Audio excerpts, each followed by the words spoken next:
So in this video, I'm going to talk about depression and alcohol. I have a study which I've read through and I'm going to be referencing for this video. And I'm also going to give some of my own insights and opinions. So the title of this paper is The Association Between Alcohol Dependence and Depression Before and After Treatment for Alcohol Dependence.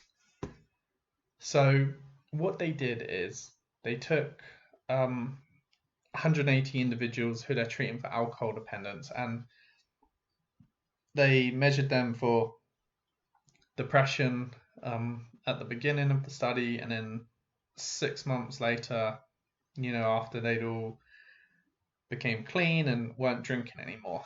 And in the intro, they talk a lot about how there's this correlation between alcohol and depression, but that might sound really obvious to some people, it might not to others.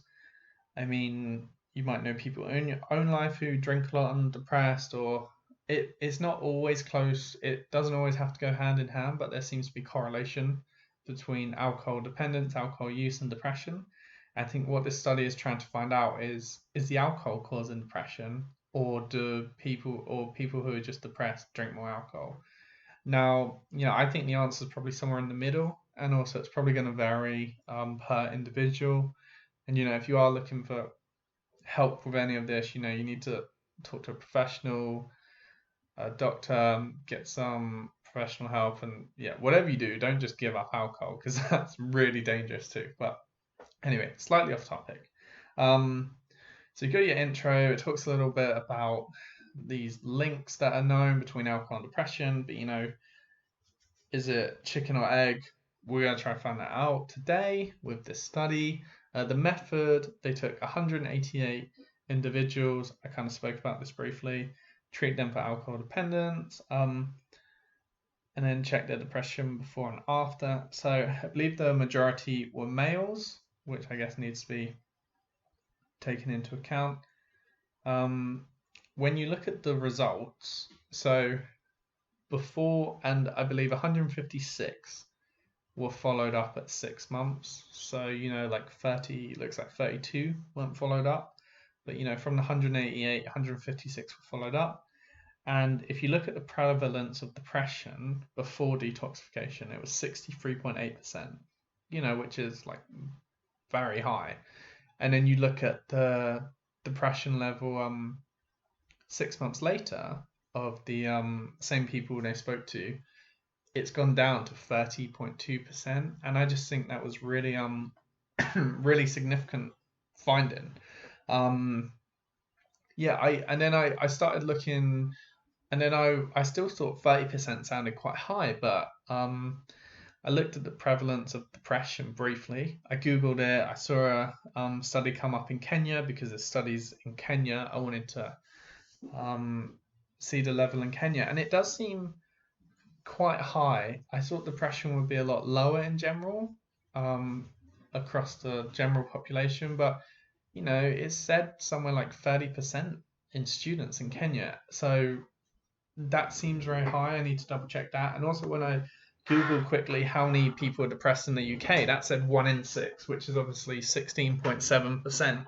So, figures which are very high. I didn't realize how high the prevalence was, but that's just a little side thing I wanted to look into. The point here is that, in this group of individuals, like depression went down by over 30%, which is very significant. And all they did was remove alcohol. Now, did they remove alcohol and then they're suddenly able to hold down a job, a relationship, all these things? You can't say exactly, or is it just chemically?